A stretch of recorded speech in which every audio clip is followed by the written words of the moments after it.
Analysis and Assessment of Gateway Process, June 9th, 1983. You tasked me to provide an assessment of the gateway experience in terms of its mechanics and ultimate practicality.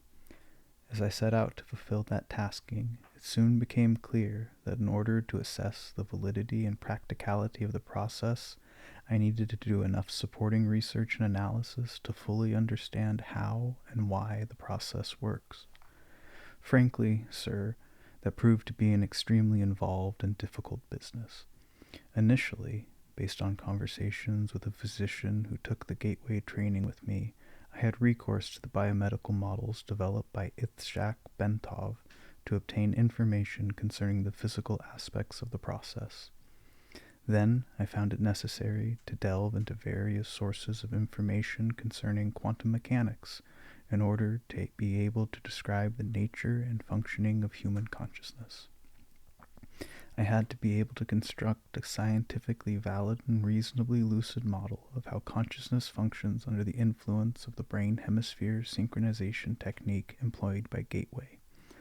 Once this was done, the next step involved recourse to theoretical physics in order to explain the character of the time-space dimension and the means by which expanded human consciousness transcends it in achieving Gateway's objectives. Finally, I again found it necessary to use physics to bring the whole phenomenon of out-of-body states into the language of physical science to remove the stigma of its occult connotations and put it in a frame of reference suited to objective assessment. 2. I began the narrative by briefly profiling the fundamental biomedical factors affecting such related techniques as hypnosis, biofeedback, and transcendental meditation, so that their objectives and mode of functioning could be compared in the reader's mind with the gateway experience as the model of its underlying mechanics were developed. Additionally, that introductory material is useful in supporting the conclusions of the paper. I indicate that at times these related techniques may provide useful entry points to accelerate movement into the gateway experience. Niels Bohr, the renowned physicist, once responded to his son's complaints about the obtuse nature of certain concepts in physics by saying, "You are not thinking, you are merely being logical." The physics of altered human consciousness deals with some conceptualizations that are not easily grasped or visualized exclusively in the context of ordinary left-brain linear thinking. So, to borrow Dr. Bohr's mode of expression, parts of this paper will require not only logic, but a touch of right-brain intuitive insight to achieve a complete, comfortable grasp of their concepts involved. Nevertheless, once that is done, I am confident that their construction and application will stand up to the test of rational critique. Paradoxically, having gone to such great lengths to avoid trying to render judgments based on an occult or dogmatic frame of reference, in the end I found it necessary to return, at least briefly, to the question of the impact of the gateway experience on common belief systems. I did so because, although it was essential to avoid attempting to render an assessment in the context of such systems, I felt that it was necessary, after having completed the analysis, to point out that the resulting conclusions do not do any violence to the fundamental mainstream of either Eastern or Western belief systems. Unless that point is clearly established, the danger exists that some people will reject the whole concept of the gateway experience in the mistaken belief that it contradicts and is therefore alien to all that they hold to be true and right. This study is certainly not designed to be the last word on the subject, but I hope that the validity of its basic structure and of the fundamental concepts upon which it is based will make it a useful guide for the USAIN SCOM personnel who are required to take the gateway training or work with gateway materials. Wayne M. McDonald. The Gateway Experience. Brain Hemisphere Synchronization in Perspective. Introduction. In order to describe the Monroe Institute technique for achieving altered states of consciousness, the gateway experience, involving brain hemisphere synchronization, or hemisync, the most effective way to begin is to briefly profile the basic mechanics which underlay operation of related methods such as hypnosis, transcendental meditation, and biofeedback.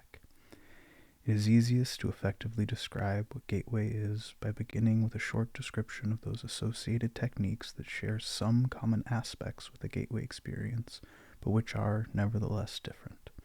In this way, we can develop a frame of reference at the outset, which will provide useful concepts to explain and understand Gateway by comparison as we proceed. Hypnosis. According to the theories of psychologist Ronald Stone and the biomedical engineering models of Itzhak Bentov, hypnosis is basically a technique which prevents acquisition of direct access to the sensory motor cortex and pleasure centers and lowers cerebral, emotional portions and associated pleasure centers of the right side of the human brain following successful disengagement of the stimulus screening function of the left hemisphere of the brain. The left hemisphere of the brain is the self-cognitive, verbal, and linear reasoning component of the mind. It fulfills the function of screening incoming stimuli by categorizing, assessing, and assigning meaning prior to allowing passage to the right hemisphere of the mind. The right hemisphere, which functions as the non-critical, holistic, nonverbal, and pattern-oriented component of the brain, appears to accept what the left hemisphere passes to it without question. Consequently, if the left hemisphere can be distracted either through boredom or through reduction to a soporific semi-sleep state, external stimuli to include hypnotic suggestions are allowed to pass unchallenged into the right hemisphere, where they accepted and acted on directly. The result may involve an emotional reaction originating in lower cerebral region, sensory motor responses requiring involvement of the cortex, and so on. But the sensory and the motor cortices of the right cerebral portion of the brain contain a sequence of points known as the homunculus, which corresponds to points in the body. Stimulation of the corresponding area on the cortex causes intermediate response in the associated portion of the body. Consequently, induction of suggestion that the left leg is numb if it reaches the right hemisphere unchallenged and is referred to the appropriate area of the sensory cortex will result in an electrical reaction being generated that will induce the feeling of numbness. Similarly, the suggestion that the person is experiencing a general feeling of happiness and well-being would be referred to the appropriate pleasure centers located in the lower cerebral portion of the cortex of the right hemisphere, thereby inducing the suggested feeling of euphoria. Finally, suggestions such as one that informs the hypnotic subject that he enjoys enhanced concentration or powers of memory would be responded to in the right hemisphere by accessing unused information storage capacity normally held in reserve as a result of left hemisphere selection and control processes. This aspect will become significant in the context of the gateway process when attention is given to examining the way that hypnosis may be used to accelerate progress in the early stages of the gateway experience. Transcendental meditation. On the other hand, transcendental meditation works in a distinctly different fashion.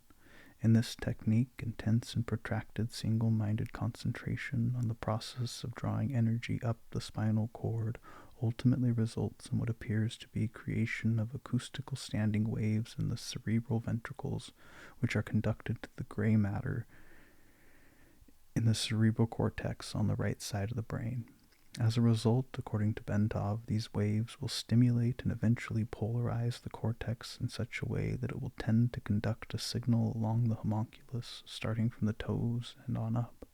The Bentov biomedical model, as described in a book by Lee Sanella, MD, entitled Kundalini Psychosis or Transcendence, states that the standing acoustical waves are the result of the altered rhythm of heart sounds which are occasioned by prolonged practice of meditation, and which set up sympathetic vibrations in the walls of the fluid-filled cavities which comprise the third and lateral ventricles of the brain.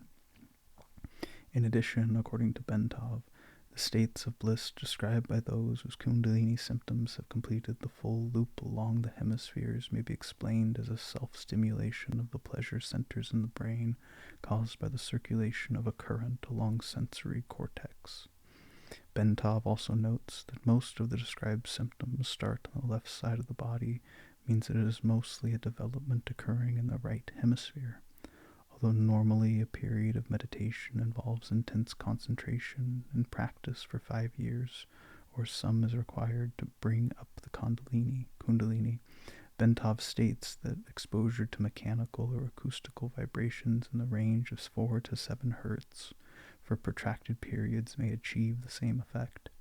Bentov cites as an example repeated riding in a car whose suspension and seat combination produce the range of vibrations, or being exposed for long periods of time to those frequencies caused, for instance, by an air conditioning duct.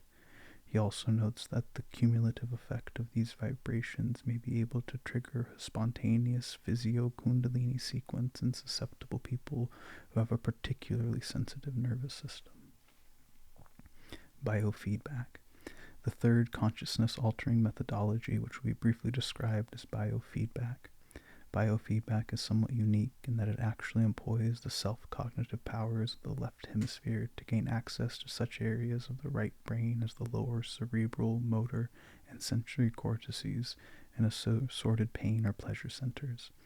Instead of suppressing the left hemisphere as is done in hypnosis, or largely bypassing and ignoring it as is done in transcendental meditation, biofeedback teaches the left hemisphere first to visualize the desired result, and then to recognize the feelings associated with the experience of successful right brain hemisphere access to the specific lower cerebral cortex, pain or pleasure, or other areas in the manner needed to produce the desired result.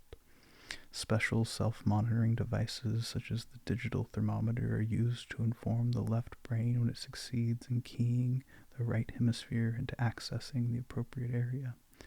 Once this is done, the left brain can then repeatedly instruct the right brain to re-establish the pathways involved so as to produce the same external objective measures of success. In this way, the pathways are strengthened and emphasized to such an extent that left brain consciousness is enabled to access appropriate areas in the right brain using a conscious demand mode. For example, if the subject wishes to increase the circulation in the left leg in order to speed up healing, he may concentrate with his left brain on achieving that result while carefully monitoring a digital thermometer connected to the left leg.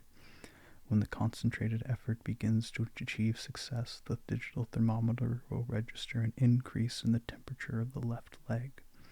At that point, the subject can mentally, left brain, associate the sensations experienced with the result achieved and can begin to emphasize by memory recall the same process to cause its strengthening by affirmation and repetition.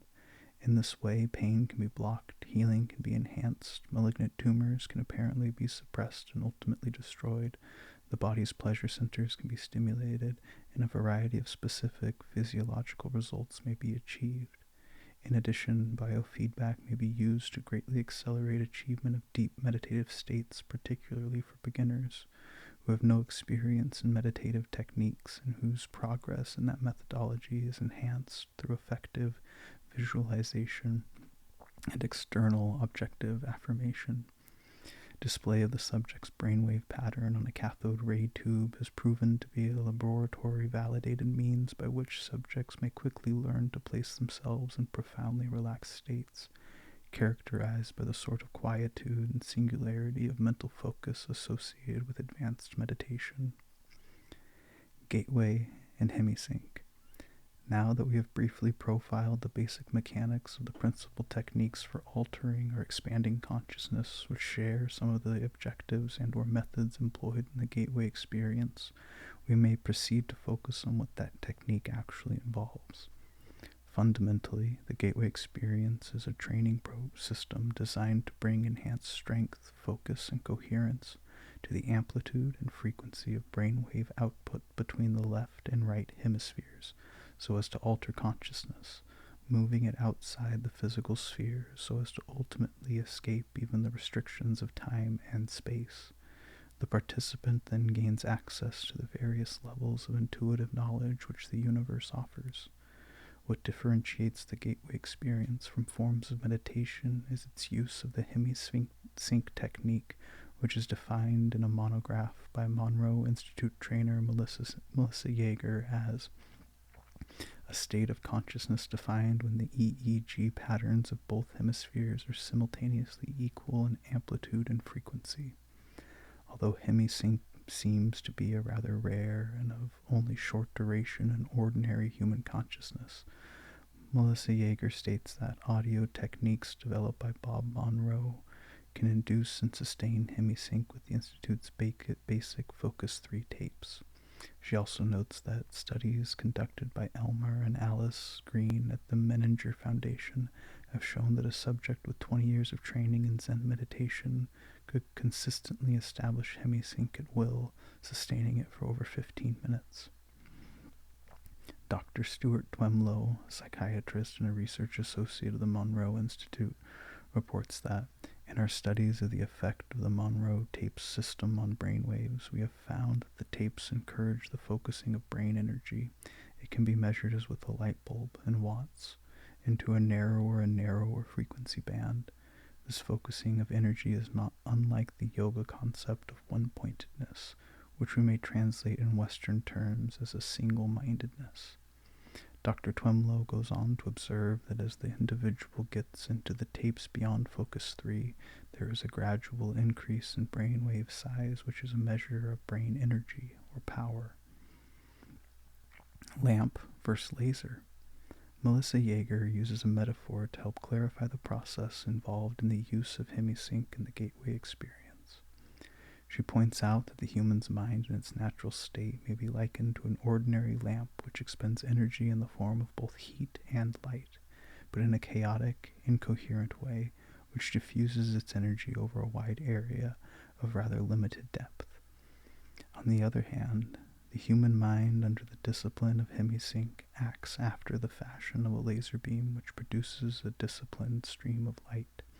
The stream of energy is projected with total coherence of both frequency and amplitude, such that the surface area of the laser beam contains billions of times the concentrated energy found in a similar surface area on the sun. Gateway assumes that once the frequency and amplitude of the human brain are rendered coherent, it is possible to begin accelerating both so that the human mind is soon resonating at even higher vibrational levels. The mind can then bring itself into synchronization with more sophisticated and rarefied energy levels in the universe. The mind, when operating at these increasingly rarefied levels, is assumed to be capable of processing the information thus received through the same fundamental matrix by which it makes sense of ordinary physical sensory input to achieve meaning in a cognitive context. Such meaning is usually perceived visually in the form of symbols, but may also be perceived as astonishing flashes of holistic intuition, or even in the form of scenarios involving both visual and oral perception. The mechanics by which the mind exercises the consciousness function will be addressed in more detail later in the paper. Frequency follow response.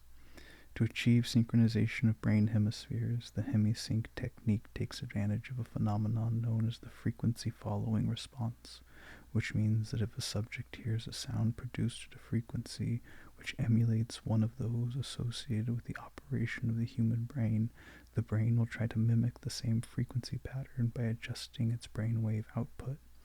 Therefore, if the subject is in a fully awake state but hears sound frequencies which approximate brainwave output at the theta level, the subject's brain will endeavor to alter its brainwave pattern from the normal beta to the theta level.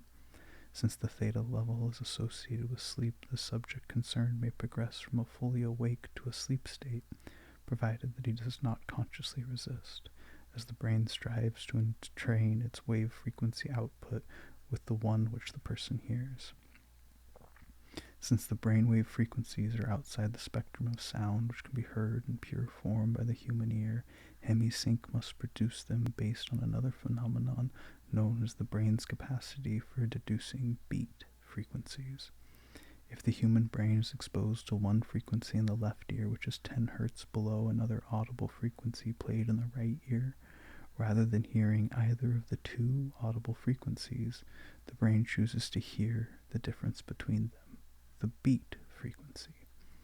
Thus, availing itself of the FFR phenomenon and using the technique of beat frequencies, the gateway system uses hemisync and other audio techniques employed in the FFR phenomenon to introduce a variety of frequencies which are played at virtually subliminal, marginally audible level.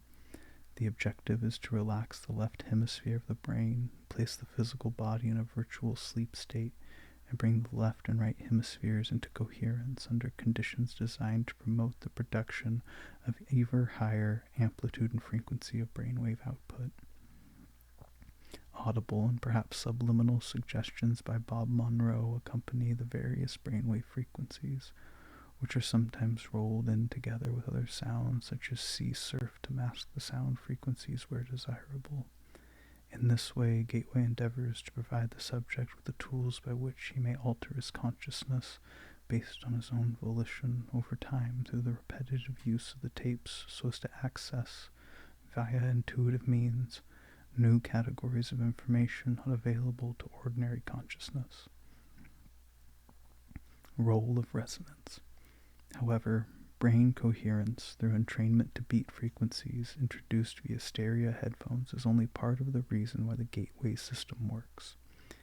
It is also designed to achieve the physical quietude characteristic of deep transcendental meditative states, which brings about a complete alteration of the fundamental resonance pattern associated with the sound frequencies produced by the human body.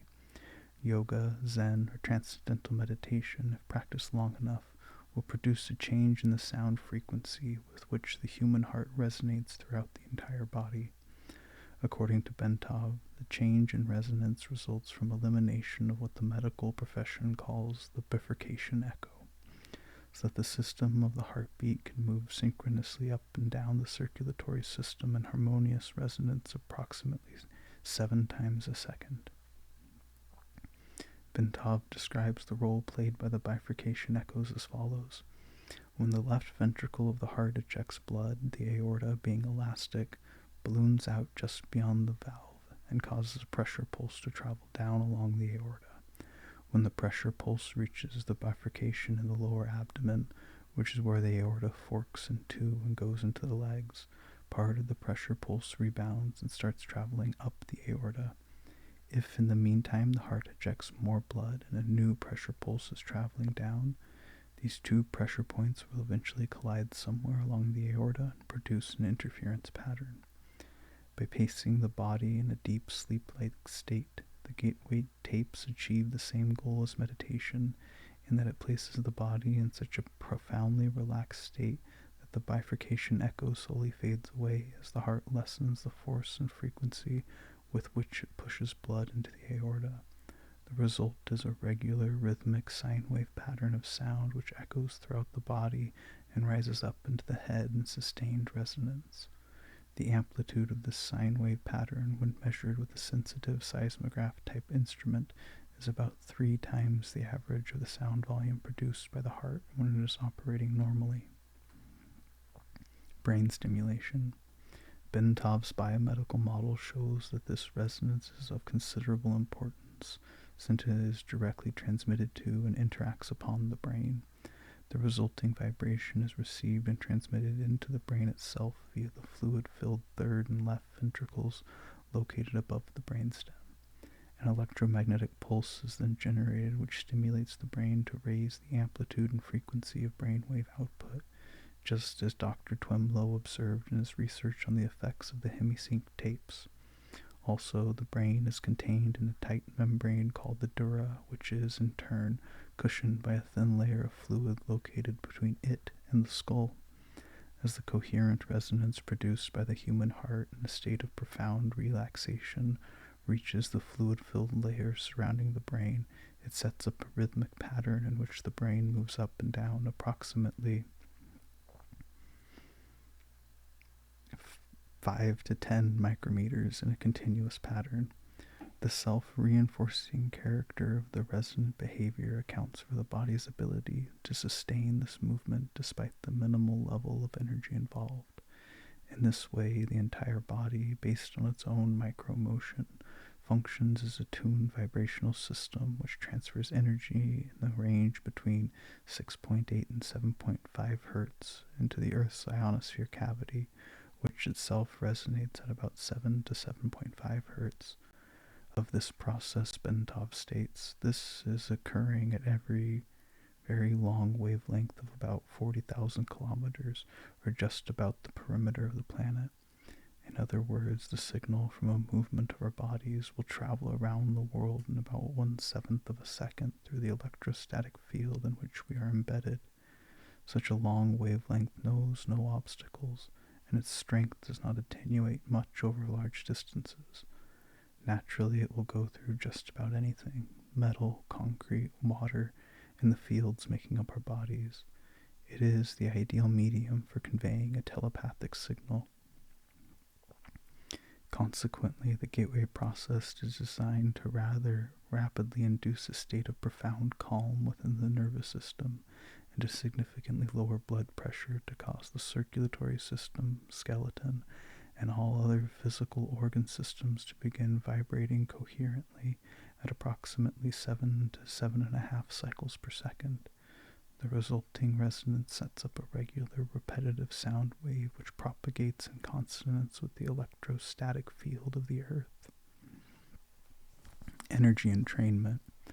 As the body is turned into a coherent oscillator vibrating in harmony with the surrounding electrostatic medium, the specific exercises included in the gateway tapes enjoin the participant to build up the energy field surrounding his body, presumably by using energy from the Earth's field with which the body is now in training because of its ability to resonate with it.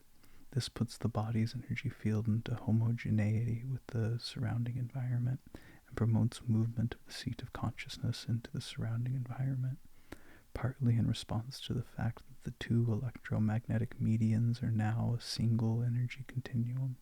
Thus, the same process which moves the brain into focused coherence at steadily higher levels of frequency and amplitude, so as to entrain analogous frequencies in the universe for data collection, also promotes enhancement of bodily energy levels to a point adequate to permit the subject to experience an out-of-body movement when he is ready to do so. More will be said about this topic later. In addition, by resonating with the Earth's electromagnetic sphere, the human body creates a surprisingly powerful carrier wave to assist the mind in communication activity with other human minds similarly tuned. Consciousness and energy.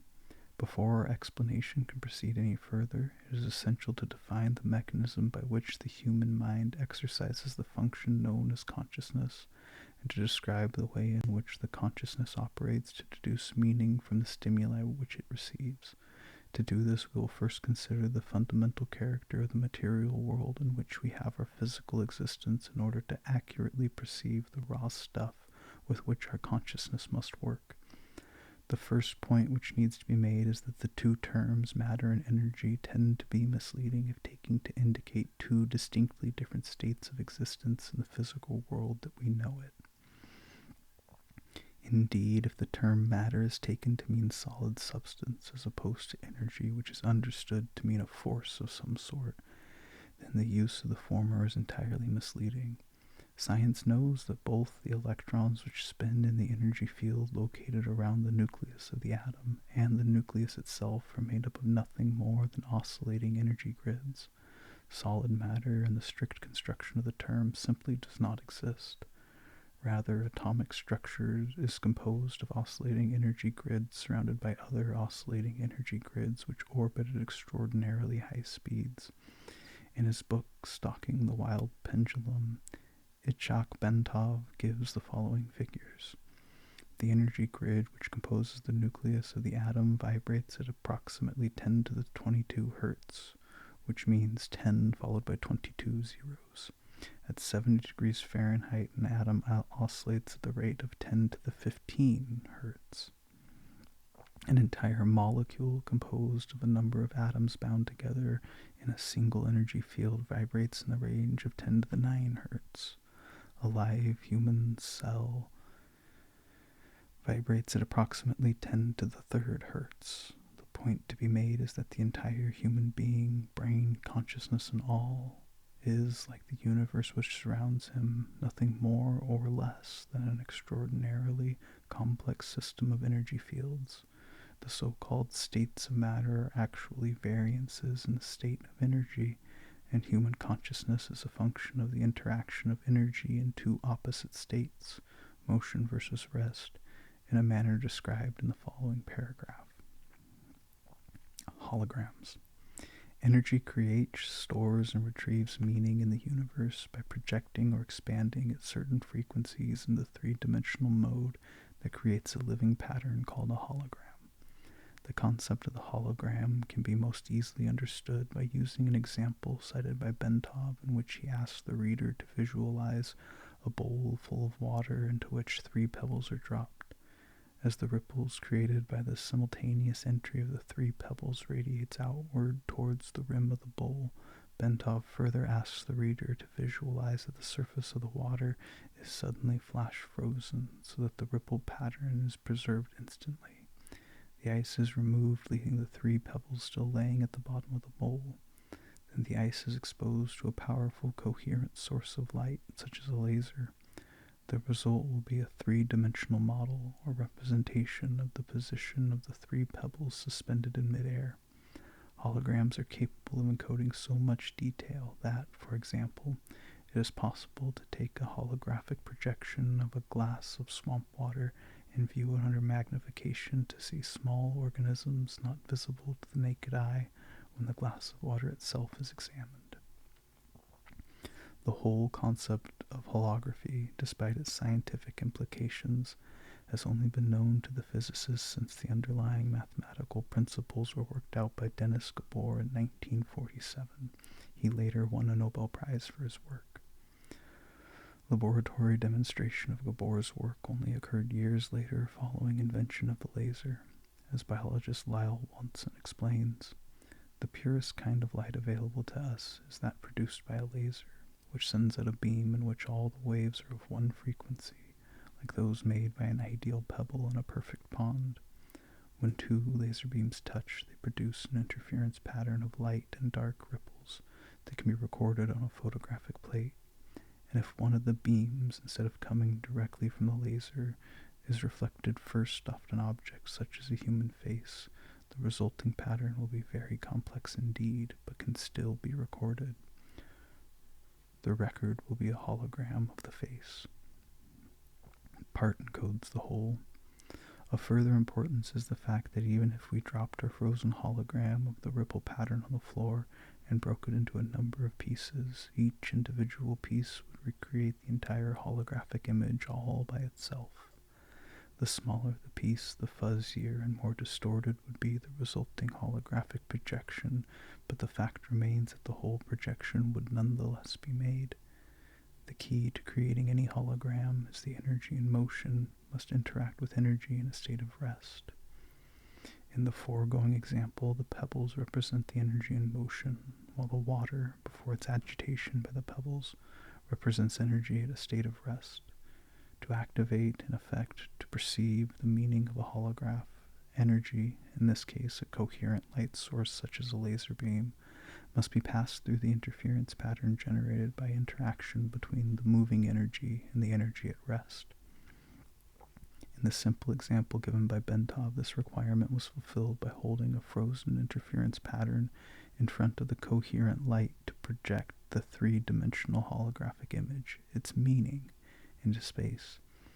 As Marilyn Ferguson, editor of the Brain Mind Bulletin, tells us, another feature of a hologram is its efficiency. Billions of bits of information can be stored in a tiny space. The pattern of the holographic photograph is stored everywhere on the plate. The consciousness matrix. The universe is composed of interacting energy fields, some at rest and some in motion. It is, in and of itself, one gigantic hologram of unbelievable complexity. According to the theories of Carl Pribram, a neuroscientist at Stanford University, and David Bohm, a physicist at the University of London, the human mind is also a hologram, which attunes itself to the universal hologram by the medium of energy exchange, thereby deducing meaning and achieving the state which we call consciousness. With respect to states of expanded or altered consciousness, such as gateway uses, the process operates in the following way. As energy passes through various aspects of the universal hologram and is perceived by the electrostatic fields which comprise the human mind, the holographic images being conveyed or projected upon those electrostatic fields of the mind and are perceived or understood to the extent that the electrostatic field is operating at a frequency and amplitude that can be harmonized with and therefore read, the energy carrier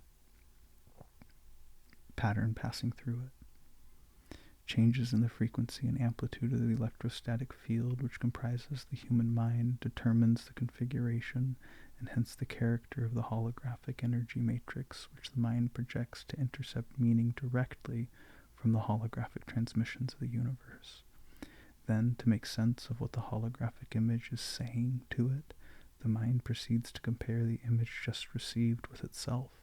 Specifically, it does this by comparing the image received with that part of its own hologram which constitutes memory.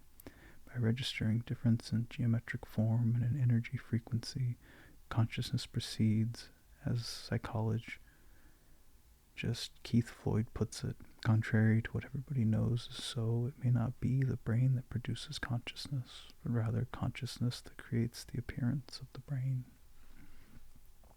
Brain in phase.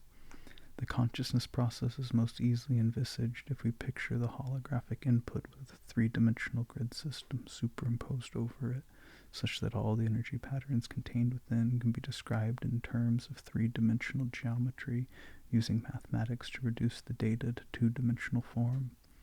Bentov states that scientists suspect that the human mind operates on a simple binary go-no-go system, as do all digital computers. Therefore, once it superimposes a three-dimensional matrix over holographic information, it wishes to interpret and reduces that information mathematically to two-dimensional form. It can completely process it using its fundamental binary system, just as any computer made by the hand of man can process volumes of data and make various comparisons between the data and information stored in its digital memory. Our minds operate in the same way, perceiving by comparison only. Bentov states the proposition this way: our whole reality is constructed by constantly making such comparisons. Whenever we perceive something, we always perceive differences only.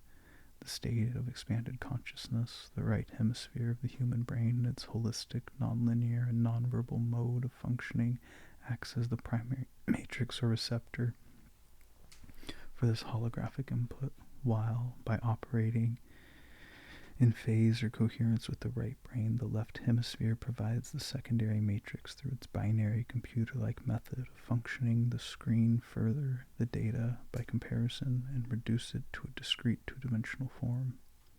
Evaluation. To the extent that Gateway succeeds in bringing about a refinement in energy matrix of the mind, it succeeds in expanding or altering human consciousness so that it can perceive without recourse to the intercession of the physical senses, such that ever more of the universal hologram, not, of course, acceptable by sense perception, can ultimately be perceived and understood. Marilyn Ferguson has written that the theories of Pribram and Baum appeared to account for all transcendental experiences, paranormal events, and even normal perceptual oddities. She goes on to say of Pribram, currently he is proposing a startling, all-encompassing model that is generating considerable excitement among those intrigued by the mysteries of human consciousness. His holographic model marries brain research to theoretical physics. It accounts for normal perception and simultaneously takes the paranormal and transcendental experiences out to the supernatural by explaining them as a part of nature. Like certain strange discoveries of quantum physics, the radical reorientation of his theories suddenly makes sense of paradoxical sayings of mystics throughout the ages. Self-cognition. To complete our outline of the process by which the mind achieves and exercises consciousness, we must also describe the mechanism which accounts for the aspect of human thought that differentiates it from the consciousness of plants or animals, i.e., self-cognition. Humans not only know, but they know that they know. They are able to monitor the process of their own thinking and maintain an awareness of it. Moreover, they can conduct a comparative Assessment, evaluating the functioning of their thought process against various objective standards they have adopted. Human consciousness can do this because it has the capacity to duplicate aspects of its own hologram, project them out, perceive the projection, put it through comparison with memory aspect, where its evaluation standards are measured or stored of its own hologram, and measure or sense the differences using three-dimensional geometry and then binary go, no-go pulse to yield verbal cognition about the self. Time-space dimension. Up to this point, our discussion of the gateway process has been relatively simple and easy to follow. Now, the fun begins. Gateway involves more than just perception of those aspects of the universal hologram which can be accessed in the dimension of the time-space as we know it. To explain how and why human consciousness can be brought to transcend the limitations of time-space is the next task which must be addressed. To do this, we must first appreciate what time and space are in order to understand how the dimension that they constitute can be transcended. Physicists define time as a measurement of energy or force in motion. In other words, it is a measurement of change. However, in order for energy to be in motion, it must first be limited in some way within the confines of some sort of vibratory pattern, so this confinement gives it the capacity for being contained at a specific location, which is distinguishable from other locations. Energy which is not confined is force without limit, without dimension, without limits of form. It is infinity. It cannot move because there is nothing beyond infinity, and is therefore outside of the dimension of time. It is also beyond space because the concept implies that a specific energy form is limited to a specific location and is absent from other locations. But if energy is in the state of infinity, there are no boundaries, no here to differentiate from there, and no sense of area. Energy in infinity means energy uniformly extended without limit. It has no beginning, no end, and no location. It is conscious force, the fundamental primal power of existence without form, a state of infinite being. Energy in infinity is said to be completely at rest, and therefore cannot generate holograms so long as it remains utterly inactive. It retains its inherent capacity for consciousness in that it can receive and passively perceive holograms generated by energy and motion out in the various dimensions which make up the created universe, but it cannot be perceived by consciousness operating in the active universe. Energy in this state of inactive infinity is termed by physicists as energy in its absolute state, or simply the absolute. Between the absolute and the material universe in which we experience our physical existence are various intervening dimensions to which human consciousness and altered states of being may gain access. Theoretically, human consciousness may continue to expand the horizons of its perceptual capability until it receives the dimension of the absolute, at which point perception stops, because the absolute generates no holograms of or about itself. Intervening dimensions. Since the absolute is conscious energy in infinity, i.e. without boundaries, it occupies every dimension to include the time-space dimension in which we have our physical existence but we cannot perceive it. It overlays everything, as do many of the intervening gradients or dimensions through which the energies of the universe pass on their way to and from their home in the state of infinity, the absolute. To enter these intervening dimensions, human consciousness must focus with such intense coherence that the frequency of the energy pattern which comprises that consciousness, i.e. the brainwave output, can accelerate to the point where the resulting frequency pattern, if displayed on an oscilloscope, would look virtually like a solid line. Achievement of this state of altered consciousness sets the stage for perception of non-time-space dimensions because of the operation of a principle in physics known as Planck's distance. This is the aspect of quantum mechanics which applies to the fact that any oscillating frequency, such as a brainwave, reaches 2 points of complete rest which constitute the boundaries of each individual oscillation, that is, movement up or down. Without these points of rest, an oscillating wave pattern would be impossible, since the points of rest are required to permit the energy to change direction and thus continue vibrating between rigid limits. But it is also true that when, for an infinitesimally brief instant, that energy reaches one of its 2 points of rest, it clicks out of time-space and joins infinity. That critical step out of time-space occurs when the speed of the oscillation drops below 10 to the minus 33 centimeters per second, Planck's distance. To use the words of Bentov, quantum mechanics tells us that when distances go below Planck's distance, which is about 10 to the minus 33 centimeters, we enter in effect a new world. To return to our case in point, the human consciousness wave pattern reaches such high frequency that the pattern of click-outs comes so close together that there is virtual continuity in it. Then a portion of that consciousness is actually postulated to establish and maintain its information collection function in those dimensions located between time-space and the absolute. Thus, at the almost continuous click-out pattern established itself in continuous phase at speeds below Planck's distance, but before reaching the state of total rest, human consciousness passes through the looking glass of time-space after the fashion of Alice beginning her journey into Wonderland. The gateway experience with its associated hemisync technique is apparently designed, if used systematically and patiently, to enable human consciousness to establish a coherent pattern of perception in those dimensions where speeds below Planck's distance apply.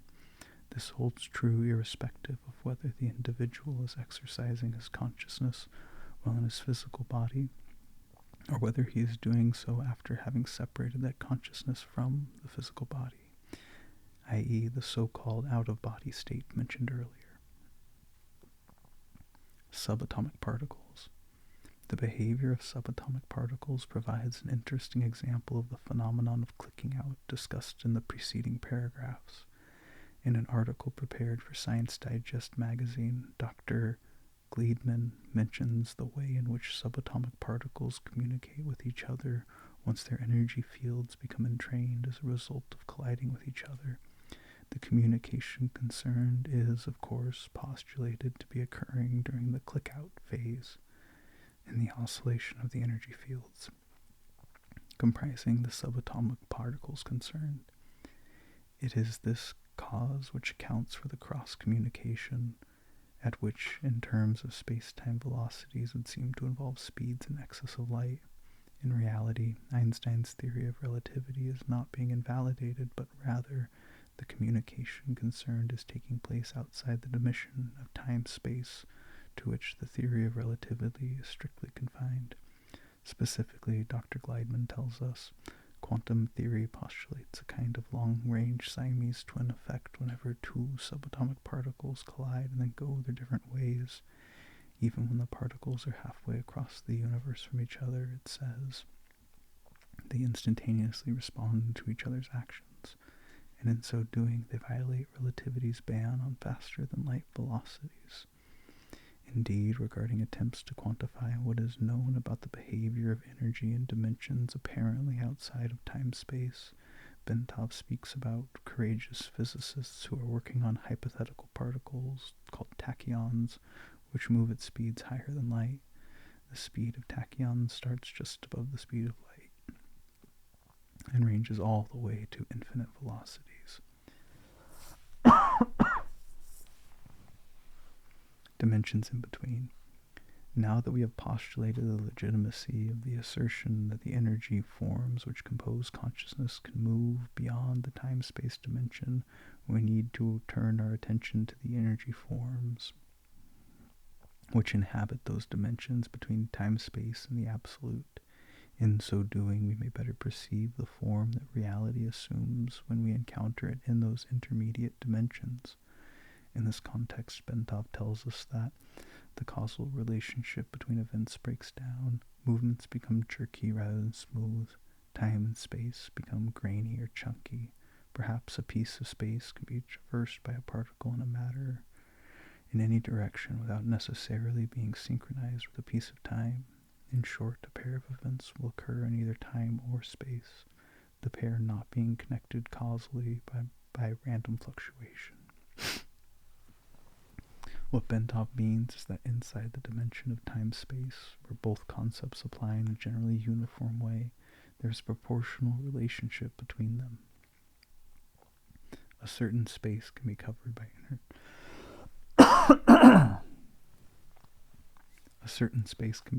energy moving in either particle or wave form, and a certain time, assuming a specific velocity, virtually anywhere in the time-space universe. The relationship is neat and predictable. However, in the intermediate dimensions beyond time-space, the limitations imposed on energy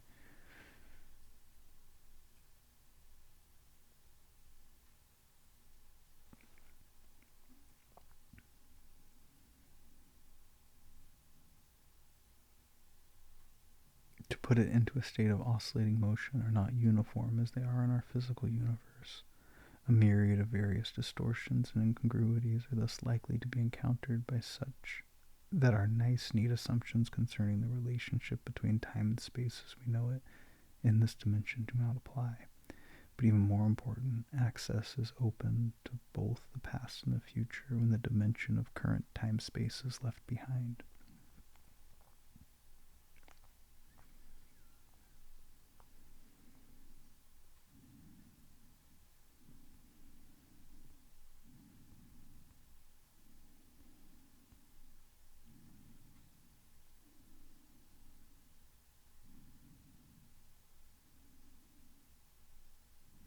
Although human consciousness can, with enough practice, move beyond the dimension of time-space and interface with other energy systems in other dimensions, the entire process is appreciably enhanced if that consciousness can be detached in large measure from the physical body before such interface is attempted.